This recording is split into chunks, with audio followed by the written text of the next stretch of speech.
Sana ay nasa mabuting kalagayan ang lahat. So kung nakikita ninyo guys, ulo ng isda. At ang isda na yan ay tuna. Tapos ibabad natin siya sa mga powder kagaya ng garlic powder, onion powder, black pepper powder at saka black lemon powder. And of course, huwag kalimutan ang asin. Kasi piprituhin natin yan, gagawin natin siyang matchboss fish. Matchboss fish is contain of rice and fish inside the kanang kuan kaldero. Di ba? So bago ninyo prituhin, syempre i-mix niyo muna maigi yung powder niya para naman papasok yung ating lasa sa isda. So bago prituhin guys, painitin ng maigi yung ating mantika para maiwasang didikit ang ating isda sa kalan. Ayan, sa piprituhan syempre. So kung nakikita niyo, ginagalaw-galaw ko na ng konti kasi ayaw ko siyang dumikit. Ayan. Tsaka unti-unti lang ang pagprito para naman magiging very good yung result. Very nice yung result. So guys, huwag niyong prituin na sobrang dark kasi ang sabaw niyan gagamitin natin sa pagluto ng rice. Kung dark yung isda mo, mapait din yung resulta ng sabaw. So, golden brown lang. Ayan, ganyan lang kaganda guys. Kagaya ko. Joke lang. Niwala naman kayo kaagad. So ngayon, gagawa natin ng sabaw yan. Pero may ginagamit din ako. May onion, garlic paste. Tapos may dry ingredients din ako kagaya ng bay leaf. Tapos may cinnamon stick. Tapos may hell at saka may cloves ako. Huwag masyadong marami kasi alam niyo yung sinasabi na too much love will kill you. Parang ganun lang yun. Joke. Ayan. Gumagamit din ako ng powder guys. Ayan.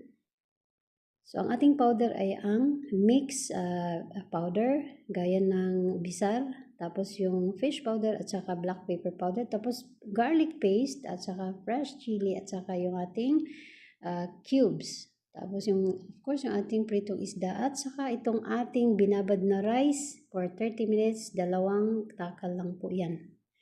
Ngayon, sisimulan natin ang ating pagprito, paggisa. Inuuna ko muna guys yung aking mga dry ingredients para naman magkakaroon ng aroma ang buong kusina. Joke. Totoo lang. Totoo. Pag isda kasi guys, kailangan may mga mapabango. Kailangan may mga ganyan para hindi siya masyadong sting yung baho niya. Tsaka hindi lang naman aroma ang ibinibigay niyan sa pagkain pati yung sarap din. Yan.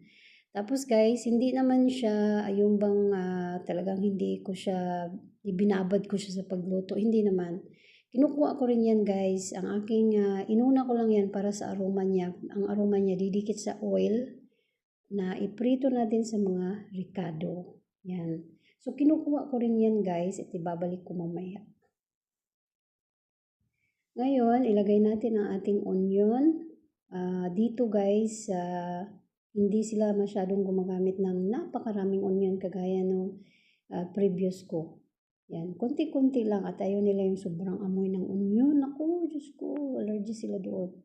Ngayon, saute it properly. Kailangan igisa ng maigi yung onion na may konting may konting brown. Na yung bang makikita mo na transparent siya, naluto siya. Tapos ilalagay natin yung ating Maggi, garlic paste, ginger paste at saka fresh chili. So, ayun, igisa mo rin siya ng maayos, wag naman sobra para hindi magiging dry yung resulta niya. Yan. So, kailangan may lasa guys bago papasok yung isda at saka kamatis. Yan.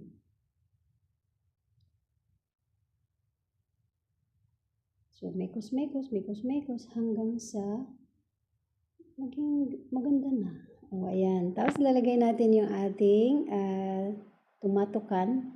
Guys, gumagamit ako ng tumatukan kasi lalo na pag nagmamadali ako. Pag gumagamit kasi ako ng fresh, alam nyo, maganda din naman yung resulta ng fresh kasi yung lasa talaga niya is manamis-tamis.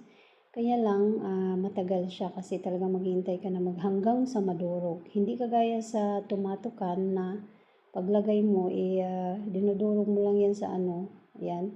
Tapos magiging ano na siya, magiging parang paste na siya. Anyway guys, it's optional kung gagamit ka rin ng tomato paste. Ayaw kasi nila dito sobrang tomato kasi yung lasa daw magiging parang ano ba, sour. Yan. So kung nakikita nyo, binabalik ko na yung aking dry ingredients na pang-aroma at saka yung aking mga powder. Tapos, mekos-mekos ko yan. Kailangang maluto ng konti yung ating mga ricadong iba.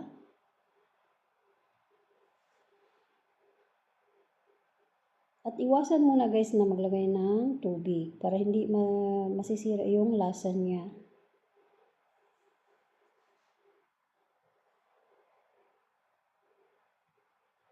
Tapos, pwede na natin ilagay ang ating isda, yung ulo ng isda.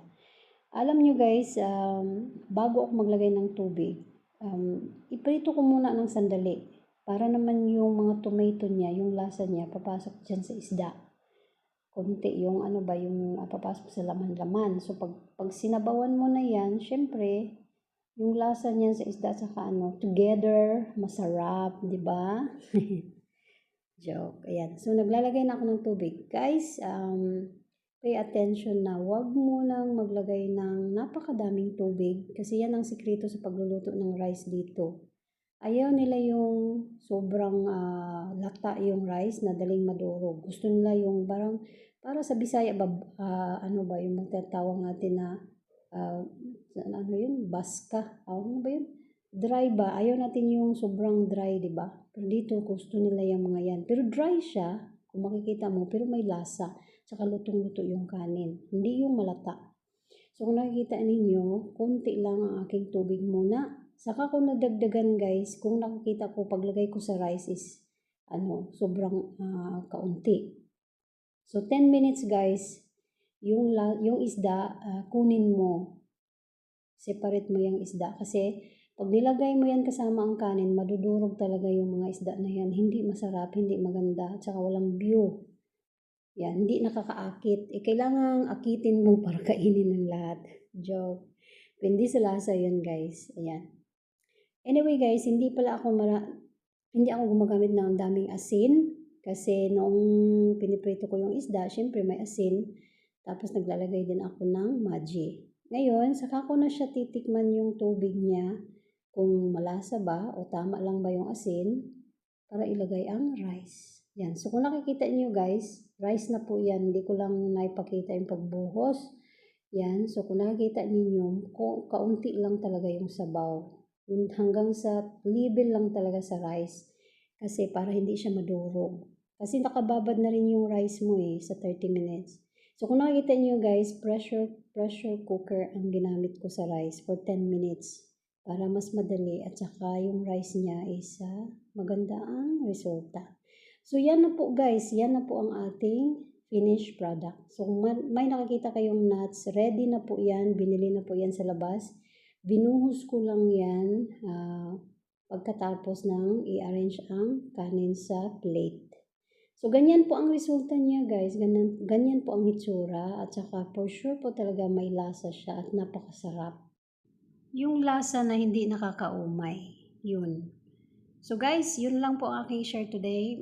I hope na nagustuhan ninyo. Pero bago nyo po i-off, gusto ko pong magpasalamat sa pagsama ninyo sa akin sa paggawa nitong video na to.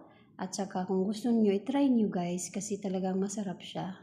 Tapos, guys please, kung hindi pa kayo nakapag-subscribe at saka nakapag-like at share sa video ko, please do it right now.